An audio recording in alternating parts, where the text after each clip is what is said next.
No see about Simano, me and Sada Simambaha, Adom TV, the Ecoso, my brand was song, said about some Sadom TV, and your man no Siaka sense some dossier pa, necessary, they didn't work with any, but any be any. Forensic DNA, you're the copy of South Africa, mine more same one up and you forward train, ya one more share woman, Quanano, Quadano, Yentumi, Hono, and woman, a boy chat to Ghana, Bino, Adian, Saka, and most semi the best some more, ever Cassi emo. Now Muslim penny from you know, any pound watching, I want to show Monqua, now one more come away be and I want to so see one more Munsum, a better any some more ever Cassi, when you know, Ghana man penny, Abedi, and no dunk, I don't make the share, so State House no anymore, then some your the two Jawachiremu, a sell your my morning and I dear at Yenina Sabri, more day, Edema Busiania do Fono, and Yadu be one way more Sansimi, even work at home and you may have one way a song. Sadom TV, no Siakase Facebook, /Adom TV Extra, DSTV, Go TV, call no more. In Simi check more life, or Hoshan so www.adomonline.com, Kohonum, and Sempe Biakan Wayachero, Ediagua podcast or Honumwa, Ubinya Bieti, Midin, Ediocatachi, Ejis Kapayan Hoyam Brayaba, said in Simlis Fetiano, Meshasi. After I mentioned Seminole Wasi and for Emamo, Ghana by no idea manebo about Tuja, which remove idea forensic DNA, you copy mo, or South Africa, my name will say Mboa Nampany for Chananu Quada, one measure of Munquaya Yaya, into me a woman, or Chra report a chatso a Yadianisa Aka. Very much. About 3 days ago, we were all here when we were seeing a team to go and do further investigation and examination. Today, we are taking the final batch of the results of the investigation and examination. Yeah, so cool. Last time when they were going, we told you that we're going to expedite action on it, given the circumstances at hand. So, by the grace of God, we have the final batch today. But the first batch even came earlier than today. Yesterday we had the first batch, and today is the final batch. That was the Muslims one, Honorable Mutala and Honorable Munir. That was the reason why today we have been able to perform the final burial. Samples of the remains for some examinations and investigations. And so the results is ready today for easy identification of our heroes who failed. Ghana man penini John Jomani Mahama switch room we say nam say forensic DNA results no woman say to me kan unity and when nam so any Ibrahim Mutala Muhammad na Malhaji Limuna Minuru penyefu to me see wo Asundwe media oyede ma muslimu fu mienu a no wonom ete wiemuhyen yakwate hwe adanse mpotam ho na anu ukuada Ibrahim Mutala Muhammad ya ono yemra hwe dwane di mo manfo Watermale Central no yesoafo hwe obade abobrem abode manyansa pani abefo kwanso dwumedia ho nsam so ene Alhaji Limuna Miniru Muhammad ya ono nso eye pani abede kire hwe man bambo ho nsam so asiye ena mampani dwandramani Muhammad tu dwase. The bodies were made it difficult for us to identify positively which was which. And that's why we had to go through the scientific forensic process of identifying. Happily, that process was ended yesterday and we received electronically the forensic results for our two brothers. And that's why we have come to bury ahead. As I speak, the forensic reports for the rest have also arrived. And so in consultation with their families, we would decide how their funeral should be held. But as we said, on the 15th of this month, we'll hold a state funeral for all of them. Enwachi mampani di tudwase nipa mienu Ibrahim Mutala Muhammad ene Alhaji Lumina Munirui womo eye obi a wono aye adwuma no masom no yie pa enti wonwa wawu no de ebeka no pa ya enya asem ketua. The two brothers Muniru and Murtala were both personally close to me. Murtala I mentored from when he was a new MP at Nantong, and he had been a devout member of our team, one of our very bright intellectuals, very eloquent in Parliament, and he had been a part of our research agenda. Muniru was like a younger brother. He was a permanent fixture in my house and acted almost like my personal assistant. I sent him on errands. And so this is a very deep personal loss for me. I believe by Allah's grace that he will receive them in Jannatul Firdaus. Tiwasara husimi ya huone intino enyoda wasanabo some ne da neto sonkuna fimpenu eduonu ennom na emu mpanyefo edinka yidum dwumadi hyehyɛ so ewo ye State House no animpe edema mpanyefo wotwe a wonomo ehwere wonomo enkwa na dwumadi na se ne Ghana mampanyini John Dramani Mahama ne nsɛm a wadi ato dwa no wɔkyerɛkyerɛ mu sɛ mpanyefo nyina no osifa enemu no mo nyina esifa eben no wɔsrɛ sada ma Ghana de hye nyina yɛbɛka yɛn ho abomu baako na wonwuma mo hyɛ ase no yato aso. We're truly one seamless, unified family, and therefore we must not only mourn as one, but commit to healing as one. Their ultimate sacrifice, though painful beyond measure, serves as a powerful reminder of the profound work that remains to be done for Ghana. We know with absolute certainty that they will not want us to be paralyzed by grief.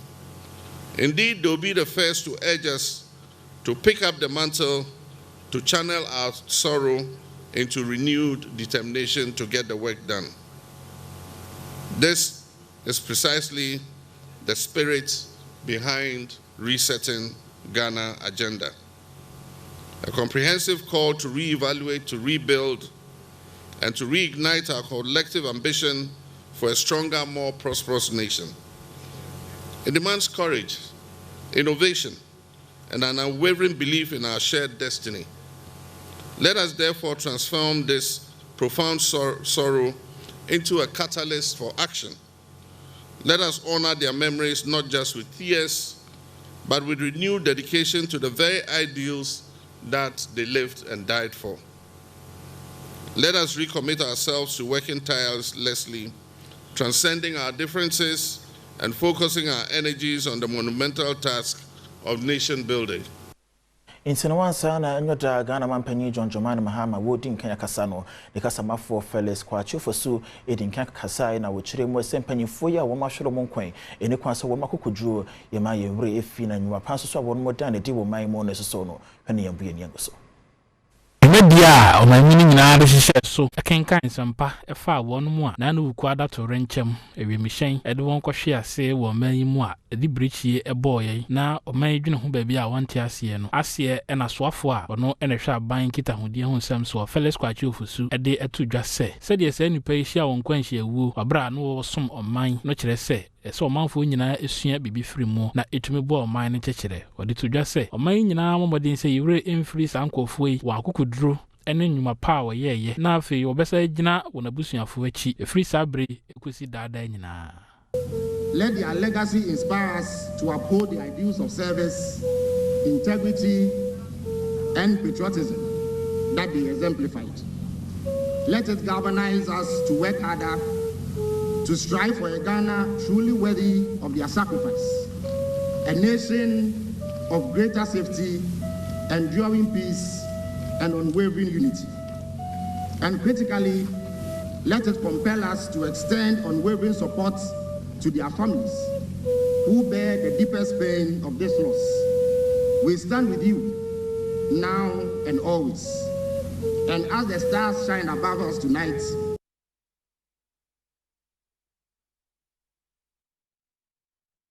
as one more Ghana mampanya be the tree, Professor Nana Jeno Pokuajama, necessary Kasai, Medina say what the Tuja, H. Mo essay, what do you see, and no memonina, and a day at Toyin in Abusia, one more Kai and one more and so minor at our meti.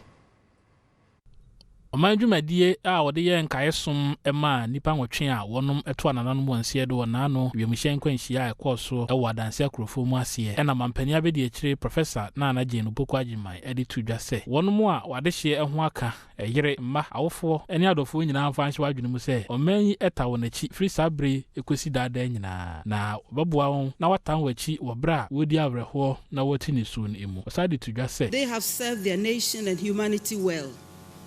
How about us? What we feel, and palpably so, is the bewilderment the confusion, the anger, the sadness, the denial, the grief, maybe acceptance at some point. What we know now are emotions that are expressing themselves from many quarters, including grieving parents, family members, siblings, wives, children, colleagues, neighbors, friends, and many others.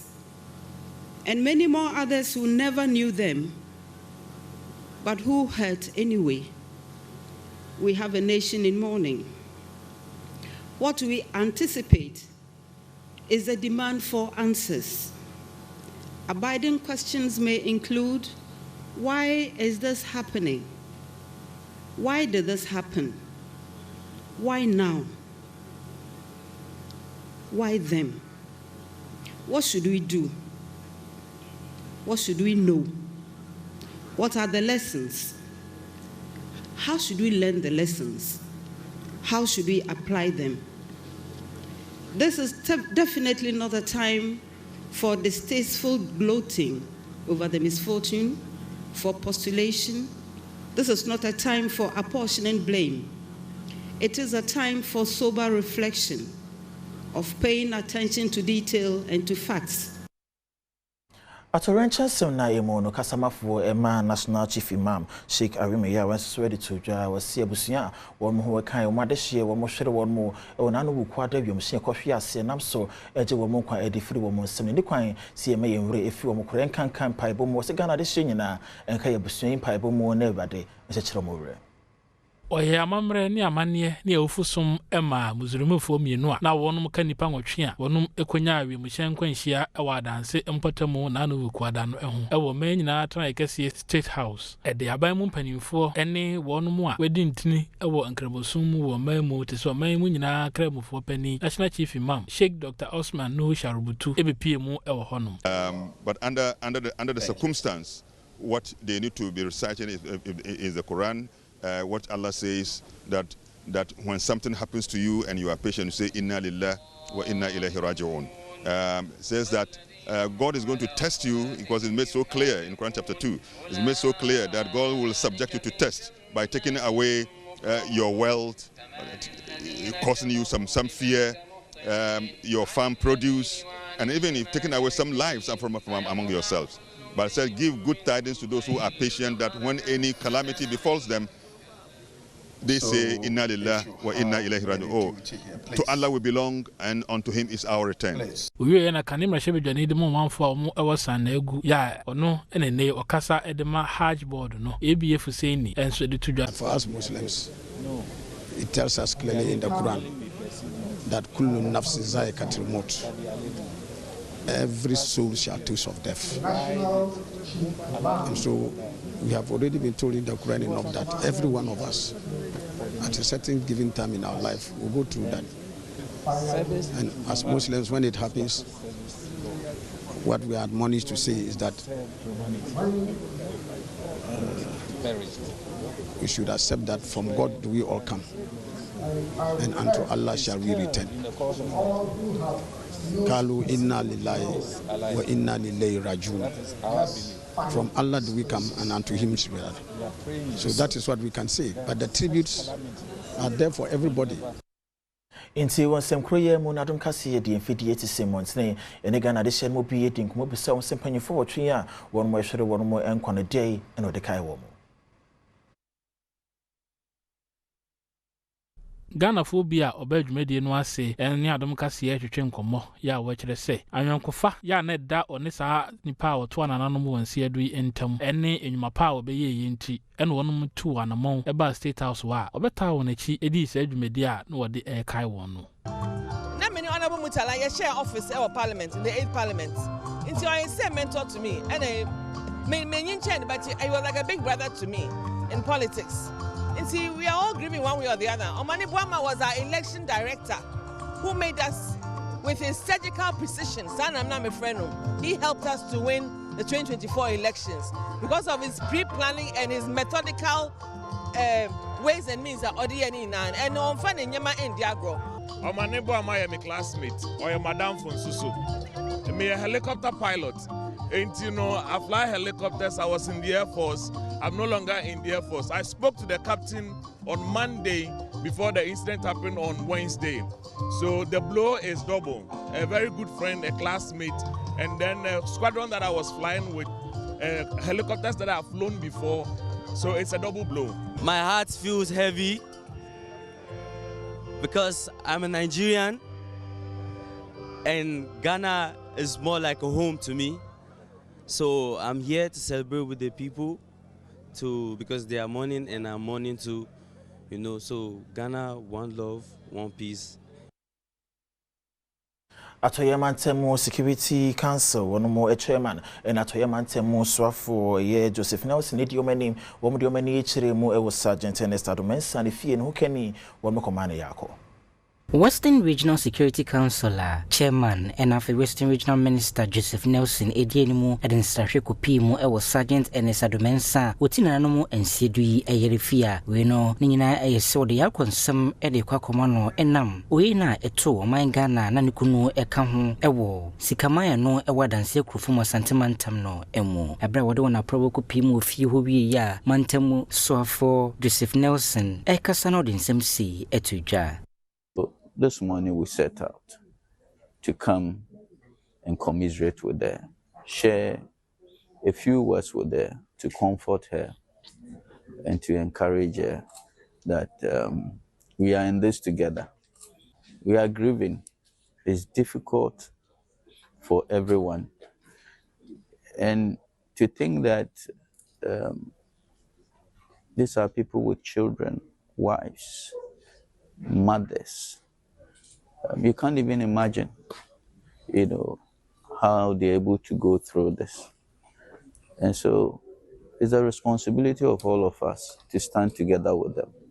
Methodist Bishop de Cape Coast Diocese, Right Reverend Richardson Andema, Ono Ejina Ebusianemu Eman Penyufui Akwaba, and so Ekasa Edifa, Sergeant Ernest Adomensa, and who Ensen Yabusumi Chemu ya Wananka Sejinemu, Ishira Wanawari Sonenso, and Nea Rewusem Si, Abba. Ubia to maintain Ankopanasi. No so him that no human mind can comprehend what happens on earth here,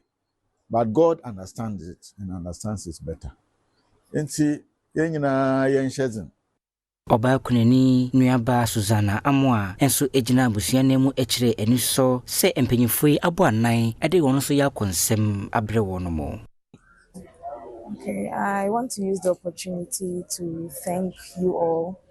the minister who stood in for our president, and then all the Navy, the Air Force, every security person who was here. I want to use the opportunity to thank you. I think your visit was very essential, and the family feels comforted. We pray that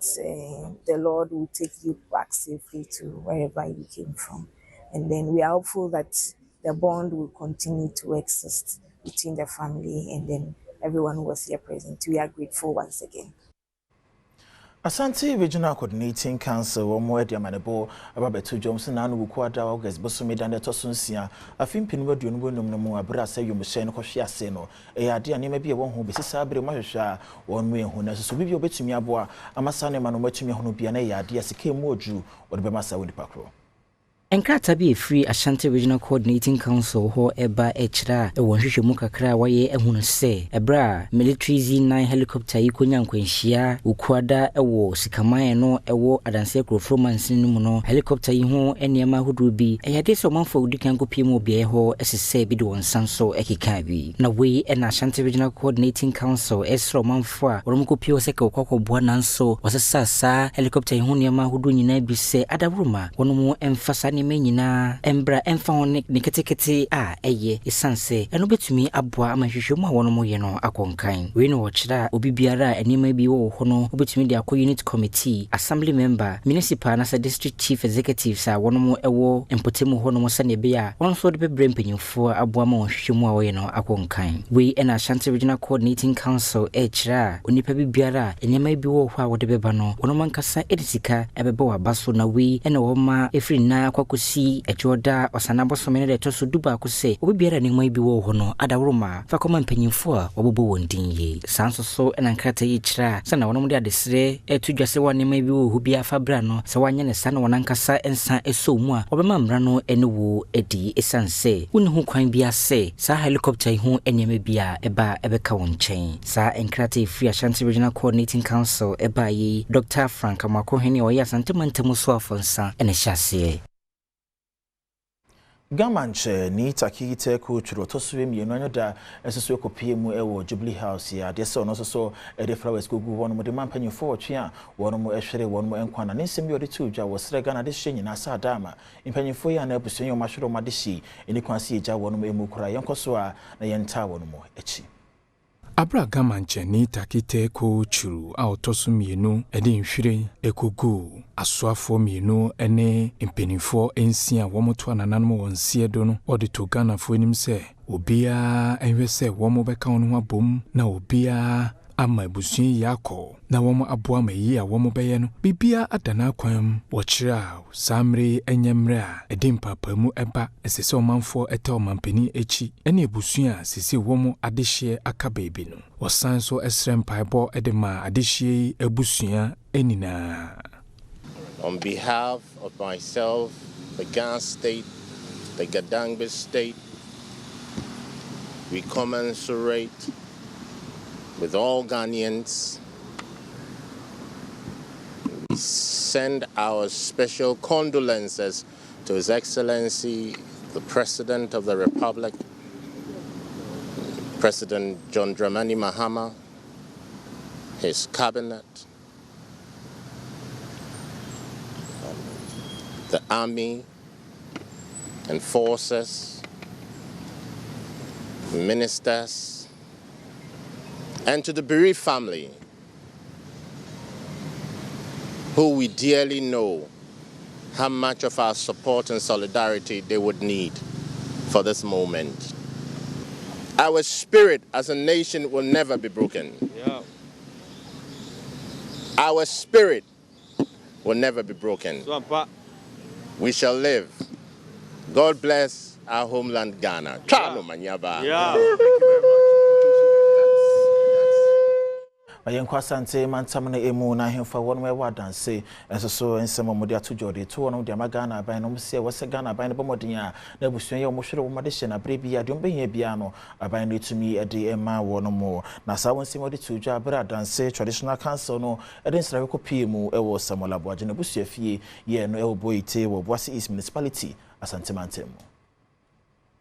adanse hene akwamu hene nana kwadu kwache ya otoso mienu ene de atodwa se aban emomodin a se obeyan hyehyeye na enipa nwotwe a wonom eto anananom ewonse edo no aban beta wabusuafo achi ahwe wo mu nyina firi sabre ekosi afebo firi sebra sa enipa yi eto anananom wonse edo no na wo ye adwuma ede asomo man no yigidi se aban adwuma nana wo ba beye ena o ye ndehye prekope adanse dehye prekope ti se nese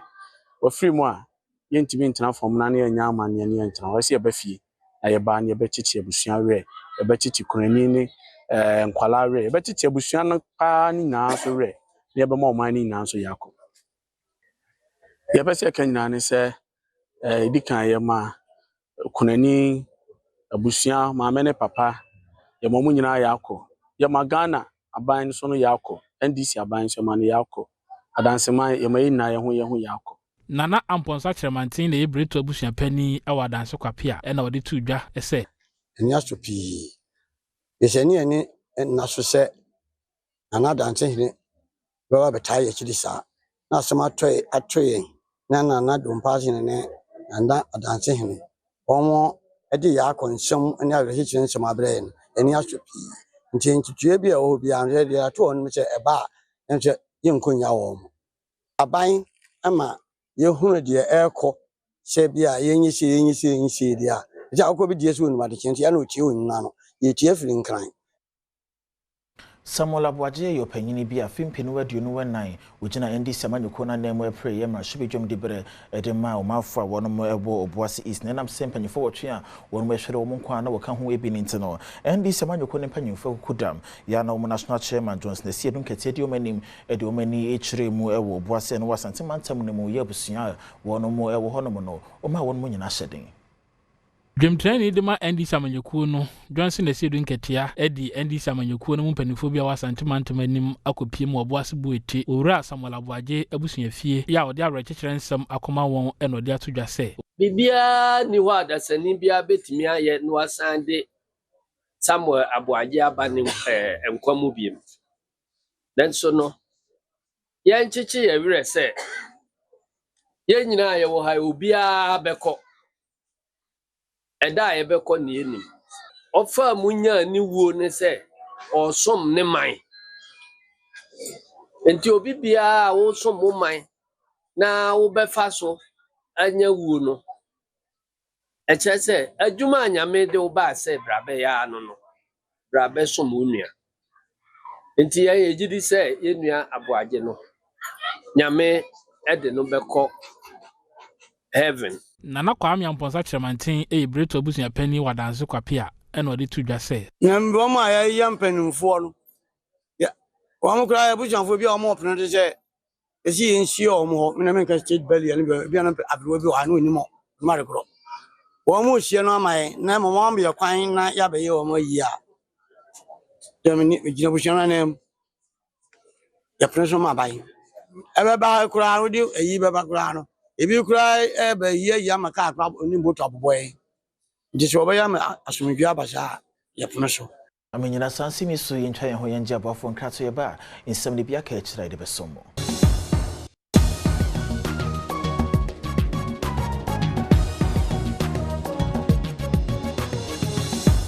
amesanso mu akwa bi member Adom TV enwumre no sia kase yeso mayento a yensem no weso mepe no eyekuro no ewo nofton mensni wo framantam ne mu na wo mu edi won mu afimpi no wadu no wenum aveneto afahye to so adu siankono wo de hyehye so won mu kuro mu na so nam se na no kwada arehusem siye wo maiga ne mo ne ntino won mafahye na wodi ne nyina no na kwakoya areho Omanfo owo mepe ya no ewo nofton gumensin mu oframantam mu ede afeneto afahye ahyehye so a enya asem keto akora na dwumedie no ase na ohini poporo ya ono ewo mepe togbi kosi nagu ya otoso nsia ede tudwa se Mr. Chairman, permit me on behalf of the Mepe Traditional Council and the people of Mepe to pay a heartfelt tribute to these remarkable individuals who dedicated their lives to the service of our nation. Their untimely death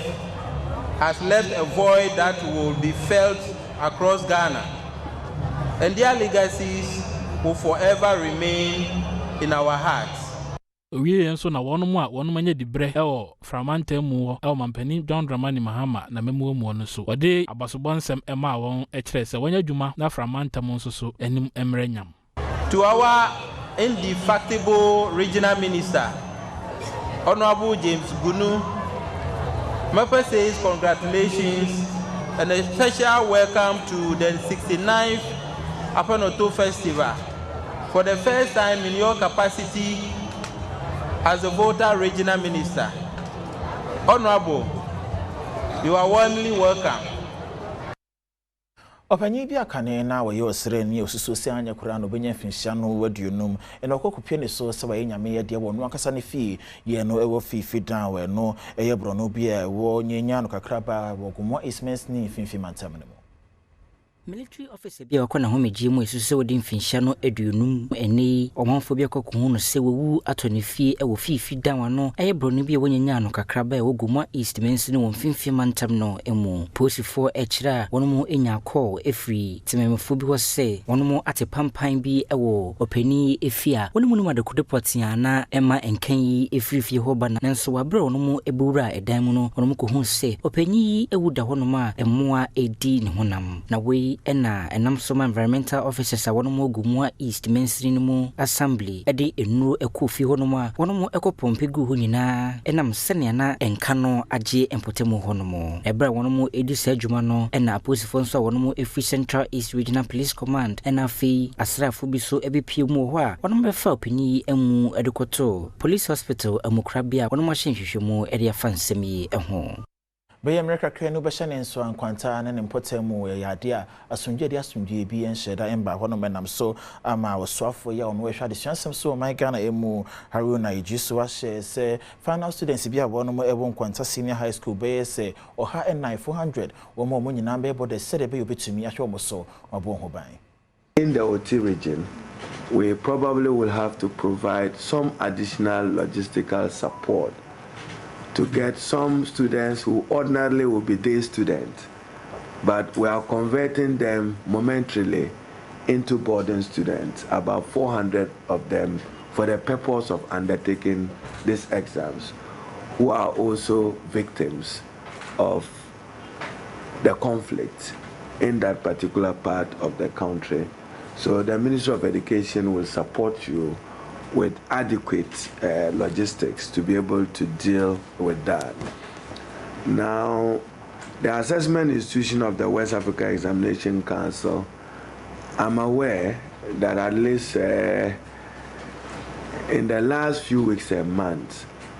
we have sought to get funds to adequately provide for their financial needs. There is a margin of about 67 million Ghana cedis. That will be made available to you on or before Friday, Monday. Eguswaye hwe adesua ensem na headmistress ya ono ewe Ebenezer Senior High School ne din Miss Anastasia Konadu ne nsem bia odi tu gya wo mafin hyada ne toso adi wotwe en na se no wo kirem sada ma wo hia moa pan yi adesuafo ne hia bia betumi edi omutiato ne nyina ne beboa ama adekira adesua sem ayekra behwe. Headmistress yewe Ebenezer Senior High School Anastasia Konadu abra wo mo edioma finche de toso de watching yan na wo mo speech and prize giving de toso donso share so school ni emo no wo de sere ato aban wanim sadama wo mbra wo mo sraban emo na de suafoi won si bia bi ma wo mo betumi de wonti ato. Yes re yen sada yen sayem so mo checha wo mama na nso yeso na nkole yi bi emetne school mu mo so emra enya boarding no mo metne school yi mu hwe ebite eyi kan dobro no obe school obiti bujumburom ne be school obiti oyarefa ne be school sakola ne bedu school mu ano wabre wadwene bra bibie ni wa yede to so eyeyi emba omo academic work no enkoso ne senti bebre ye late ansa no wabaha se omo ye saade akuri mayen se omo aye school no boarding ya megie di se ebeboa eyi saa wo hawo ni nyina afiri ho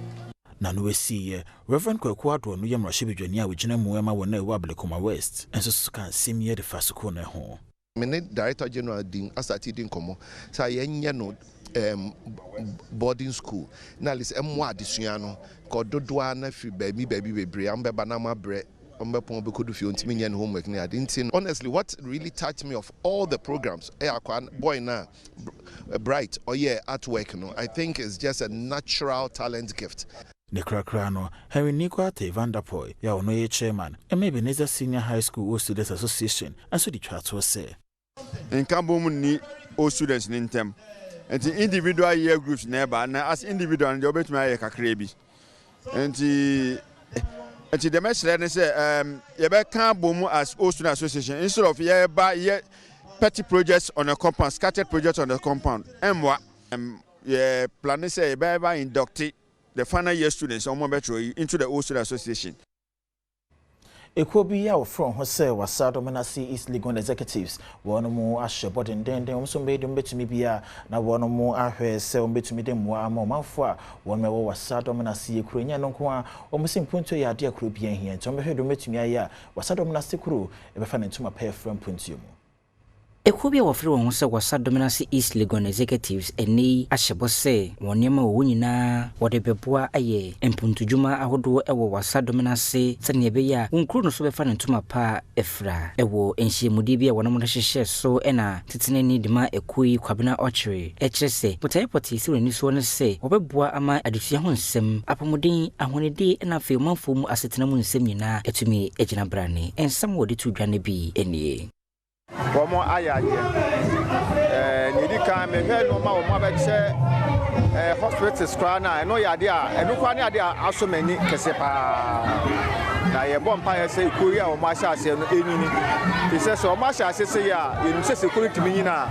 emo bebre be firi womo chen aba se ya womo de aba be du mu ye so ye opepa se ye betai womo achi na bibibia wo peso mo ye na boa ekuro ne Ghana man nyina no eno mebu ho a obi ya obi ti achi ohunu se o we de ye womo nko ade we de womo nko ade ba ne yo mo hya se womo ehu se nye adwuma a wo ba ya ma womo nko a wo ba ya ma Ghana man Eric Tana no guest speaker ewo dwumedi yi ase enso ebokui abaso se eni wafa adwuma nti se ato won ho so keka ene mpemfo okuum no se no musi bua maburu ni mlantie ni kitisi okuum a ne hutum se kuo no ewo daache ewo fapem tie bote nyina no se beboa omo ani bie ahiafo nyanka obi ohia mo bia no o se eboa no ne kuo no tumi tumpo na fe na ne mpuntu ndwuma uguso a wo ye ne di so hu kasimpo ni se beboa nana amane mpuntu dwuma wo ye no atumi adimu na ono so kwa ni mo atumi ayidu ekuru ne botaya me de gina wo se East Legon executive ne botaya e be ka se kuruma ne aman nyina na se nkura twa hu nyina hwe yufiri ho ne se ya betri ataba mu akontirikyiri bebre ya betri ataba mu betu akwasanko betumi akọ be kwa ikumase na se bi kura ya lo ba bia fian sas kakra krebe nya bia ne tumi ja kọ ne da kwa kọ nipa no ne nipa ndo tumi akai ekuyo no Infifi mante mujom tirani ema nat ni din eye Godwin yaw Adom ono so we de to Ghana ban when mo sin fasi adesua ne wasa ban no ema na ne ko ho pa ye sika mu odu won fan hyemu won fan hya hodo ngwa kwa mu ni nyina beboa ama adesuafo no won mu adwen mu atumi ado na biem bibia si antempa no won matumi afromu nimdie mu ahwa so ano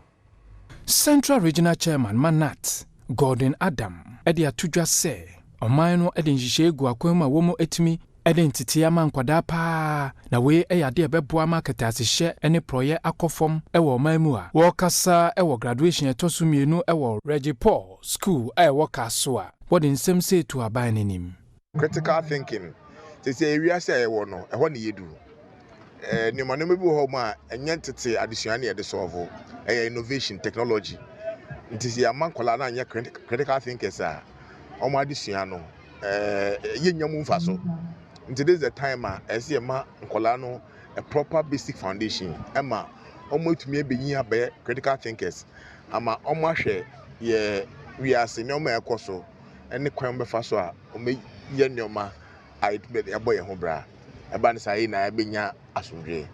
Basic education is say ya. Nkola no mo nye success oriented. By force say onyeska. By force say oye bibi. But be bo obra impossible hwe omo a umbedi omhoni no mabo bra ehotew Director Emma School no Paul Martin akese enso ede nsem se tudwa resources bia no budget on beye e bia the next quarter and be atesa no on fan sika more and our resources and our personnel and any other thing ebeboa. It's not about money alone but any other thing ebeboa ma nkwala wo basic level from crèche echo ombenya good foundation no resources enwura hopa no wonya nkwala no ombibia be easy amount as they are moving forward almost they are very very important say eje abane say onye sa na mwa Ghana na mwa nkwala na education no omnya fundamentals na good foundation na aye easy amount emra as we see ade eko afutu akọ edi ama abatan awofo ya won ewo gumwa Westminster ne emo so momma won sha sena TVET wondi ho danse enkyere omisan se bana semofre TVET o mani ebeje ho ebeboa amadodo na an wanya adwuma aye o Westminster ne emo na sefutu yi Muhammad Kasim ye o ne Westminster krache wo honom na dem abatan Gomwa West Men's Krache, Mohammed Kasim, or your foot to Emma Batan Awofo, say one more ma when woman didn't come not TV to woman ninja who are brave piano bet to me to one more whoever more. It's so when they say Banasam of Frey, or the one who read TV to more. A benam so I don't want any Jumaya or one man's name emo. Abra Wakasa, Ghana National Tailors and Dressmakers Association. One would you make your real share so a Pamna saying what in Simeon a Tuja. What that change with the wild was it? Well, I will for why you are from it. The wild for what we could say to my dad. I said, I will know why from the Alpine. I know what we could say. I find so that also about to why and on and up. You can say, it's a market in Nana, our father another. See, a cat on a water chain, which in a one. So that chain obey or Vegina, one of the car, no one of Brassa would go. So on your years, I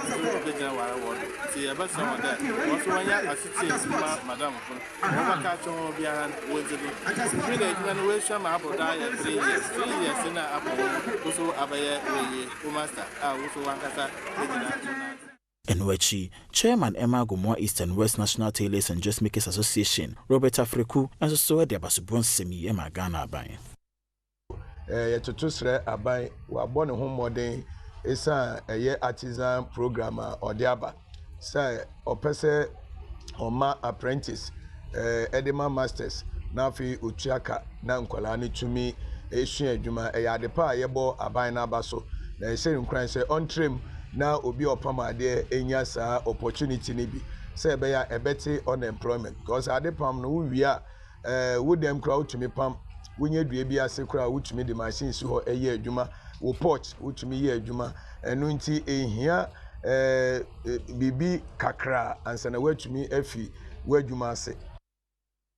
I saw for a Christophobia one me would in Chira or Gassas municipality in Kramantam Nemo, Eddie Futu at the Sere, to Adesia one more boku when name center one to be a coso Montemobiano, one more Shana, one more Sissy said a Bayasumji, a bit to me the Hennewo. A Christopher Kwe woman gana mu eni wonyina etrese asumdwi ebeba boko ene mpotemu enam mentim wase ne basabasa ya ama ne muso ewo hodomo concern pastors awono ewo krubie no ewo Gas South municipality won Kramantemu ha esre efanu awono ewo boko ene mpotemu nyina se adaruma ensensembie eda wono entem no wonjai ema no nyina enka na mum no wono entenase ewo asumdwi mu esanse se asumdwi ewo hodomo a bibiara ekonkan. And then we are even more than one time. So money was in here. Many people in the and then we see this opportunity. As the mother of friend, you know, so you know, but you are coming at the end of the day, and we will show you that. Bible na me yati ase say nimdia me man ni te ma mo yera aye. So ehun empanifo edi anim na se amofra je tina mo kire kwan na eno no ye kwan amofra no ebefa so enne se na wadi ka no kopie bokwa ntokwa e wo ho bisa se den na de ntokwa ne bae mente me ho ase na de ntokwa eba se we beka na se we beti ase a emfa ntokwa anya den emma. Founder demand Jehovah Fire Ministry Prophet Isaac Kwao eso de futu sei e kodia mo manfo mo man na ye enkambom na yensum erade because enne ye bie asafoya no nti they say ko ye eni yentem enti me pese asofo a obetim nkan anase motim nkan mo nyamo mra na fa odo emo odo na mpegi erade di no se na be ya ahofo na mo afoforo no omunye oyiraba. Afenfie ni nchirimu ewe puye mantam no emu na Kwawu West Municipality no ewo mantam ne mu mpanyimfo ma ne board ababetudwa wo kira empos ya de ne nipa baako enye biye wo hono manam suko pim sese ne dia kromafo ehu ni suro na asomuma. Kwawu West Municipality no ewo puye mantam no emu mpanyimfo de ma ne board ababetudwa wo kira mu ese empos ya de no nipa baako enye biye wo honom enam so amakromafo wo honom no eja won mu hu ni ayemhyehye Abra Municipal Health Director wo Kwawu West Celestina Asante woni Adom kasi edin komo no odin simye na tudwa. Unfortunately monkeypox yare na yabo hu edero e won kran ne mia no ne en radio ahodo so no ene Kwawu West yes so unfortunately enso nya one case na me fanto aso so say patient ni free kran ene baaye ohun so yare wa yare be 2 weeks one kind ne ho nto no ntani obefie the one who yan into a fee for home support. And it's unfortunately oba ya didn't call yen clinic you copy honum na yen suspect lab result by a confirmed case of positive. But me adebaka cronin tiase and say the chrono should remain calm. Monkeypox. But who bebre to say COVID by so one more osa so de kan ho biem say body to body contact and I high. And when you know near make sren and says I break or idea. Say ye kiss. Say ye hage. Say ye near Obano Bema and Nana by heart. Say ye did that man from Paso sorry will be now my ada a man for pillows what then did that territory home and then a man for brush towels we see no me call one mean crab brush mean crack towel and to you soon and no dear yen try very hard to resist from it no more be mono a viral disease being a viral disease no yen shut down so near and well drop potting. Ekuso yegina puye mantam no emu na hemfo adehye ya wono ewo anwem Accra New Town kwai na Jamestown ani nyina no kwai bibire mens ne emu enso so wakasa denden so mse nya dem bema kwan ama obibia aba wono masase so aba betu afuma gudi emfa ho se nipa kro no okura tumi krata na ase wonkura tumi krata nti mo stress aba na dama womboa wo mo enkura wodo eye Accra New Town Jamestown awomo eye kuayo ewo kwa Bibrem district awomo eye enwo koko ene nubai ahodo ensentwofo nhyiemu a womo ahyiemu no nananom ahemfo ne omanfo ewo ho no odikro awo Accra New Town nana kwesi bote editudwa se womo nyanentie se mining company bi eba sa empatemu ho na yade ebese nubai ahodo pa ya nyanentie se gold fo ni nam se womo pe baabi e de aye gold. Men so me can say me kwai Accra New Town asase so de me mpe man so nti me ni obia so ni gold to obia wo ha enti me sre se baabi abefia ba sa ban mu o se bia o me bo me kura eni me kuro ho ban se fi na ye mpe gold asem bia wo ha senti a me mpe gold asem wo ha ne se me tu kwan achinchin ye Eastern region ha emma me hu se gold to no edin sempi na ba nkrofo kroso omanfo etiti mpatemu ene opinion leaders a woman Adom News in Central for twetwe nkomo no womun so den semsi ene tudwa ya sase no ye di ni nyina ma GOP di aka anwem Accra New Town asase nko a kwai Accra New Town asase na aka kwai fo di so anwem fo di so Accra New Town fo di so na say ye ho kire pa ewo edidi ho ba bi ebe yemfu enti say ye ma ye asasi e de ma gold mania ono abese ni na be didi wo he enti me de me ka se esusu dua se ya asase no ye mfa ma gold mania bia se wo mo mbese ya asase no eye 1974 ene champion beje ye waji ya asase ni nyina kakra kaya ne Accra New Town ena James ena Diemra enti so bi ba asasi so sa anwem ana kwai ana Diemra sa obetu gold dia ye ma no kwan na e ma ne kina so di fura abamu na ba kra obakọbọ aba ma ne se ya ma no kwan Dunkwa onofin magistrate court wo so segina ye edi afa ho bia wono mo municipality wono mo esresre ade ne science no nipa mienu bia odo wom kopie mu asem de bia wo mo bia na so mo de mo sa etintim nkrata so se abosomi du mienu entemo enya de wo so hunu wo mo so mo kwantempon ho ana so mo dwam wo mo nam ho no mo a wo sresre ade sa anamontui enamaye womanfo a womo efi amanhodo a womo abegu a womo esresiska okota setena no ojemtreni kofi owusu sekire ehye se enipa mienu womo ensan ye bon a womo eje atumu se nyade a womo ebekogina kwan asresiska bosumi dumienu dunkwa onofin municipal police commander DSP Simon Buavu eni Adom News in Central for H common what to just say ya dom ko jina magistrate court ya toto ya boko adi chiro mono omo jitu mu se sa de na police foka police ntwa antro na ya jima mu ye de sebi omo ye the court jina omo anu so ebu a omo fo na asotwe court de ma omo ni court ye ne said ye omakoye nkrophobia omunko court da na we ni da edikan omunko court no your friend say first offenders no oye say omo emfo omo nsa hye krata ase say bosumi dumienu edi anim saa de ne omo nye biem na so omu buru saa mra ne so na say bosumi dumienu nso na omo koye biem na say court sa ka omo biem a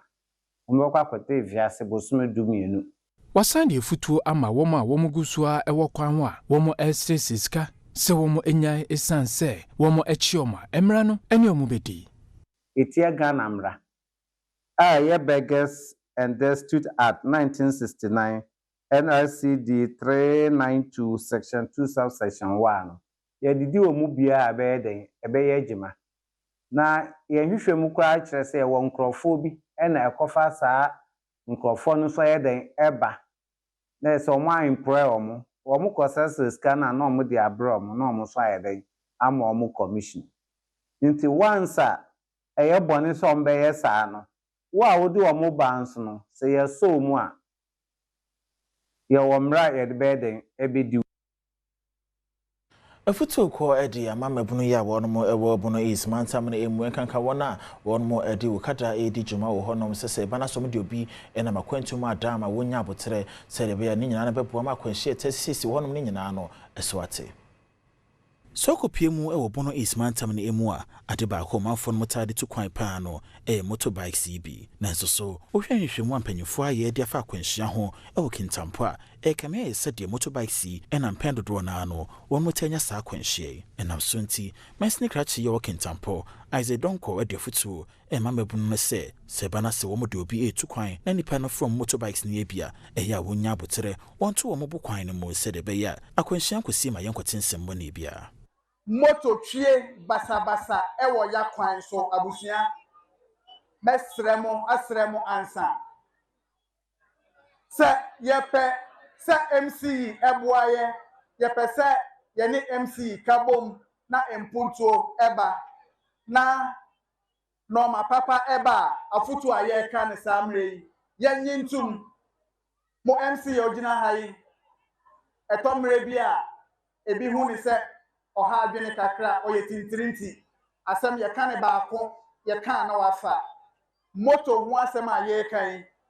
ye kan ha e de afutuo ma nana akasa Fulani youth akasa MC me kasa afa ho police fo ba ye omo akasa afa ho minua